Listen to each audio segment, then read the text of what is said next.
Assalamu alaikum wa rahmatullahi wa barakatuh. Ayyuhal mu'minun. Alors bienvenue à vous. Dans cette vidéo, Inch'Allah, je voulais donner les opinions diverses ou des opinions diverses sur le voyage de la femme seule, sans mahram, puisque certains gens disent une opinion qui est prise effectivement de certains gens de science, mais il faut aussi voir les autres opinions de grands gens de science, notamment chez Ibn Taymiyyah, rahimahullah, ou encore chez l'imam Shafi'i ou Malik, ou chez des Shafi'i et des Malikés, etc. Et on va voir aussi les Adillah. Alors, je vais résumer cet article-là. Alors, vous pourrez vérifier aussi les bases. Moi, je donne juste une petite ébauche. Je traduis grosso modo, mais ensuite, vous, si vous voulez, revérifier les sources, etc., si vous avez des questions, etc., des doutes. Comme ça, on avance bien, Inch'Allah. Alors, je vais résumer grosso modo. Donc, Safar al-mar'a bidun mahram, le voyage de la femme sans mahram. Est-ce que c'est autorisé à la femme de voyager sans mahram? Alors, ici, ce qui est dit, c'est que la base, c'est que la femme ne voyage pas sans mahram ou sans son mari. D'accord? Donc, ça, c'est la base. D'accord? Mais, voilà. Donc, ça, c'est la base et il donne des hadiths considérés authentiques sur le sujet. Ok? Donc là, sur le sujet, il n'y a pas de, il n'y a pas de, il n'y a pas de, il- voilà. C'est, c'est assez clair. À la base, ou grosso modo, ou pour la majorité, c'est comme ça. D'accord? Si elle peut, etc. S'il y a possibilité, normalement, c'est comme ça. Alhamdulillah. Alors, هل كل سفر لامرأة لابد له من محرم? Et ça, c'est considéré pour tout type de voyage. D'accord? هل وجود المحرم مع المرأة لسوء الظن بها? Est-ce que c'est parce qu'on a une mauvaise opinion sur la femme et sur son comportement? Alors ici, grosso modo, on te dit non, mais on te dit que les objectifs, c'est de protéger la femme, notamment pour sa réputation, notamment ses voyages seuls, ça peut être qu'est-ce qu'elle fait seule, etc., etc., ou bien voilà, pourquoi est-ce que son mari voyage pas avec elle, ou bon, ce genre de choses, ou pour sa réputation, mais aussi pour la protéger contre les oppresseurs potentiels, et voilà, d'accord? Alors maintenant, on va arriver ici, donc pour voir les différences. حكم سفر المرأة مع عدم وجود المحرم. Alors, quelle est l'opinion, quelle est l'opinion, ou quel est le jugement du voyage de la femme sans mahram? Alors ici, il donne plusieurs opinions. Après, vous pourrez lire en précision, ou je pourrais lire en précision. Alors, la problématique, elle se pose ici. C'est que si la femme, elle n'a pas de mahram avec qui voyager, et en même temps, elle doit faire, voilà, d'accord? Donc, voilà, si elle n'a pas de mahram, qu'en est-il pour le voyage? Elle n'a pas de mahram. Qu'en est-il pour le voyage? Surtout que il y a aussi l'obligation du hajj pour elle. D'accord? Donc là, il y a, pour les fuqaha, il y a la question qui se pose. D'accord? Entre l'interdiction apparente de voyager sans mahram et, subhanallah, et la nécessité parfois pour la femme de voyager. Ou, ou plutôt la nécessité de faire le hajj pour la femme, ou l'obligation du hajj pour la femme. Alors, il y a différentes opinions. La première, c'est de rester attaché au sens apparent. C'est que c'est que si elle n'a pas de mahram, alors elle ne voyage pas. D'accord? Ça, c'est la première opinion que beaucoup de gens disent. D'accord?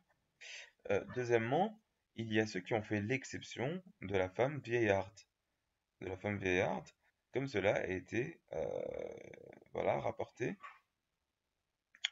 Voilà, donc ainsi, en arabe, c'est وهو تخصيص للعموم وهو تخصيص للعموم. D'accord? C'est quelque chose de spécifique. Une troisième opinion est que donc la femme ne voyage pas sans mahram, sauf, donc avec exception, si la femme est avec des femmes de confiance. بل اكتفى بعضهم بحرة مسلمة ثقة. Ou même pour certains, juste une seule femme de confiance musulmane.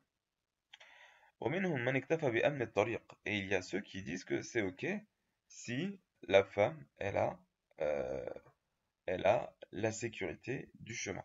Si le chemin il est sécurisé, alors la femme peut voyager, Inch'Allah, tabaraka wa ta'ala sans mahram. Sans mahram. Non. C'est l'opinion de Ibn Taymiyyah, selon Ibn Muflih dans le Furu' que la femme, elle fait le... Alors là, du coup, on va voir donc le pèlerinage, puis ensuite l'extension. Donc, تحج كل امرأة آمنة مع عدم المحرم. Euh, toute femme qui est en sécurité peut faire le hajj même sans mahram.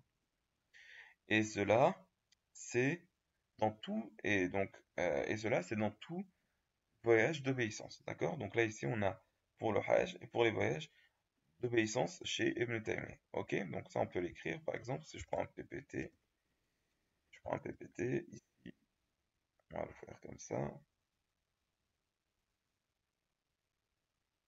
Tac, tac. Donc ça, c'est des trucs qui existent déjà, donc on va faire un nouveau. Pardon, on va enlever ça. Ah, voilà, tac. Un nouveau, bam. Ah, par exemple, Ibn Taymiyyah, elle voyage seule, chemin sécurisé. Là, c'est fiqh islam.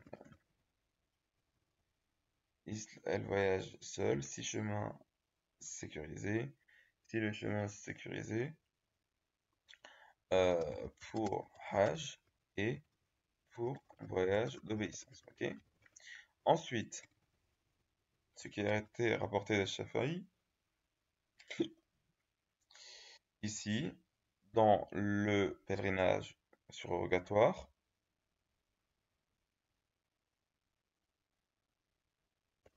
si chemin ou sans enfin, si chemin sécurisé, alors, sans mahram, pour Hajj en plus, surrogatoire, et compagnon de Shafi'i, ou élève, ou d'élève, pour tout voyage. D'accord? Pour tout voyage, ici, c'est ce qu'ils disent. Hein, d'accord? وفي كل سفر غير واجب كزيارة أو تجارة. D'accord? Pour tout voyage non obligatoire.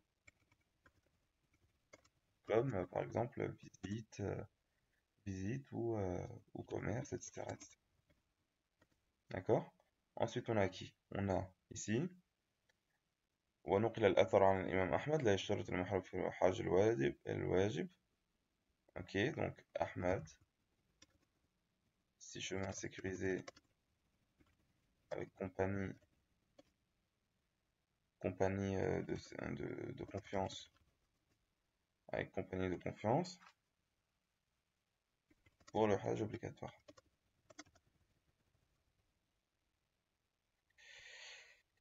Ici, euh,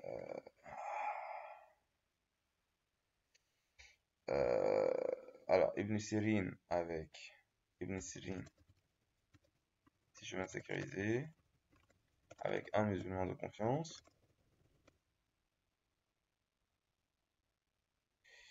الأوزاعي مع قوم عدول. أوزاعي si chemin sécurisé avec, avec un groupe droit ou juste. Ok,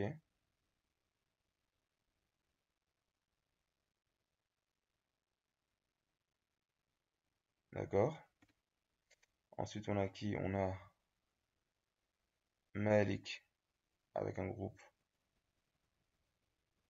sécurisé avec un groupe de femmes de confiance. Ok. وقال الحافظ ابن حجر والمشهور عند الشافعية اشتراط الزوجة والمحرم أو النسوة الثقات، وفي قول تكفي امرأة واحدة ثقة، وفي قول نقله كرام وأصحاب المذهب تسافر وحدها إذا كان الطريق آمنا. D'accord.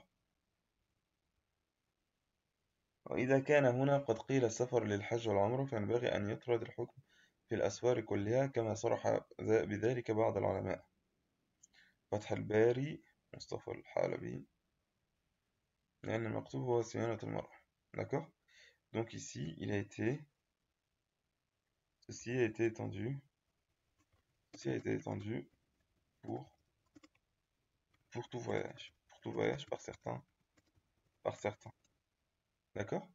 Bien sûr, sans haram, bien sûr, sans but haram, bien sûr. Bref.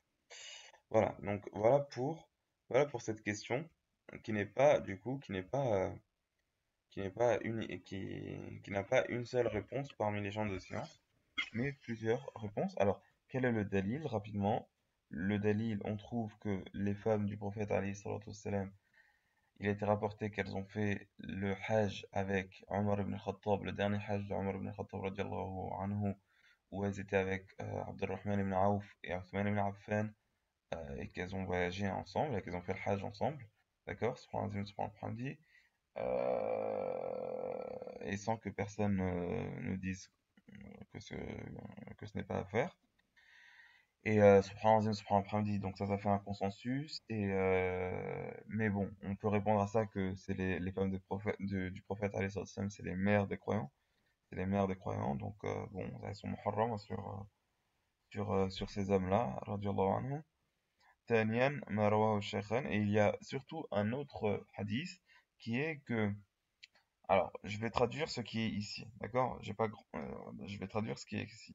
C'est que il a été décrit que le prophète alayhi salatu wassalam, il a parlé d'un d'un moment où l'islam sera propagé,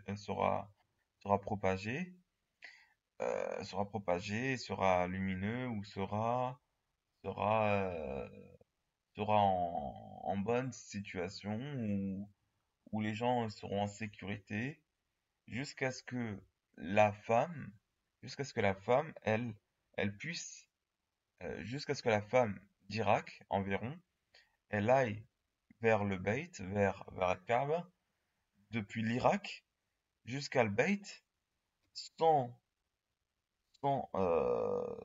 sans, sans marier avec elle, et qu'elle ne craigne que Allah subhanahu wa ta'ala. Et ça a été considéré que ce n'est pas seulement que ça va arriver, d'accord, mais ça prouve aussi l'autorisation, puisque ce qui vient avant, c'est quelque chose de positif sur l'islam. C'est la sécurité, c'est quelque chose de positif. Donc, c'est non seulement que ça va se passer, mais c'est aussi le fait que c'est autorisé, puisque, voilà, puisque c'est dans une bonne situation. D'accord? Voilà. Donc, ça, c'est quelque chose qui est intéressant à voir. Et ici, ils ajoutent juste des règles, que la base dans les, enfin, voilà, des choses dans le fiqh qu'ils utilisent, c'est le fait que, à la base, les jugements sur les habitudes et sur les affaires, etc., sur les affaires comme ça, qui sont pas les adorations directes, on va regarder le but, on va regarder les objectifs des jugements, d'accord? Pourquoi est-ce que c'est ça et pas ça, etc., d'accord? Mais pas dans les adorations où il faut juste faire tel quel et khalas, ok? الثانية إنما حرم لذاته لا يباح إلا لضرورة. Ce qui est haram en soi, ce n'est autorisé que dans la nécessité. Et وما حرم لذات ذريعة لسد الذريعة فيباح للحاجة. Ah, voilà. Et ce qui est interdit pour, pour empêcher un risque, alors il est autorisé en cas de besoin. لا ريب أن سفر المرأة بغير محرم مما حرم سدا للذريعة. Et là, ils disent qu'ici, il n'y a pas de doute que l'interdiction de la femme de voyager sans mahram, c'est pour éviter un risque. C'est pour éviter un risque. Donc là, comme il y a une hajj, ça peut être relevé. D'accord? C'est ce qu'ils disent.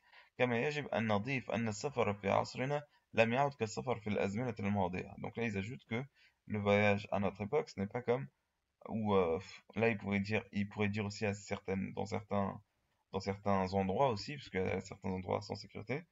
الأزمنة الماضية محفوفا بالمخاطر لما فيه من اجتياز الفلوات والتعرض للصوص وقطاع الطرق وغيرهم.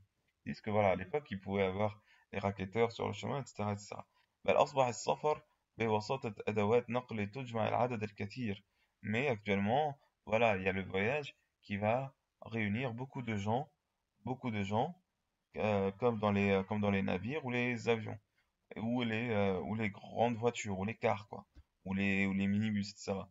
أو الصغيرة التي تخرج فيها قوافل وهذا يجعل الثقة موفورة ça donne de la confiance ويطرد من الأنفس الخوف على المرأة et voilà la femme elle est pas voilà ça exclut du cœur la peur des gens لأنها لن تكون وحدها في موطن من المواطن parce qu'elle sera pas seule donc voilà subhanahu wa ta'ala concernant ces opinions là donc on a vu donc je vais remettre le PowerPoint donc chez Ibn Taymiyyah, chez des Shafi'iyya, chez Ahmad, chez Ahmad concernant le Hajj obligatoire, euh,